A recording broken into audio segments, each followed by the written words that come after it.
అమ్మా చెప్పురి మీ జూబ్లీహిల్స్ లో ఇప్పుడు బై ఎలక్షన్ ఉంది. ఏ పార్టీని గెలిపించుకుంటే జూబ్లీహిల్స్ మంచిగా అవుతుంది అనుకుంటారు? ఏ లీడర్ ని నమ్ముతారు మీరు అందరు? నవీన్ ఎందుకు?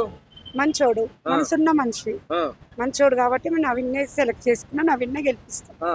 ఎందుకమ్మా అంటే నవీన్ యాదవ్ మంచోళ్ళని మీరు అంటారు కానీ బాగా ఎలిగేషన్ అట్లా ఇట్లా అంటారు కదా అమ్మ.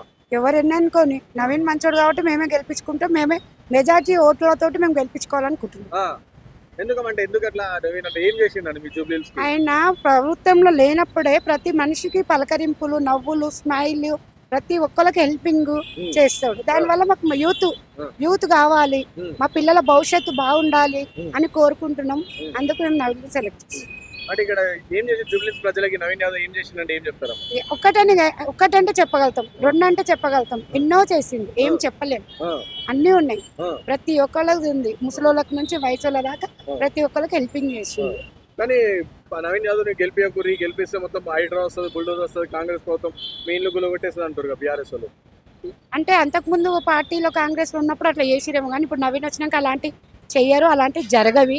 మా అందరి కోసం ఆలోచించే వ్యక్తి ఆయన. పార్టీ పరున కాకుండా మామూలుగా మనిషిలాగా ఉన్నవి, మనసున్న మనిషి, అందరికి హాయ్ బాయ్ నమస్తే అనేటైన మనిషి. అలాంటి మనిషి మాకు కావాలని మేము కోరుకుంటున్నాం. మెజార్టీ తోటి మేము గెలిపిస్తాం. ఇప్పుడే నేను వదినమ్మ తోటి, నవీన్ అన్న భార్య తోటి కృష్ణానగర్ అక్కడ మొత్తము ప్రచారం చేసి వచ్చినాము. అక్కడ ప్రతి ఒక్కరు వెల్కమ్ బాబీ ఆవో, అమ్మ రా, వదినమ్మ రా అని కూర్చోబెట్టి టీలు కాఫీలు ఇచ్చిండ్రు. సూపర్ మర్యాద. దాన్ని బట్టే మా నవీన్ గెలుస్తాడని మాకు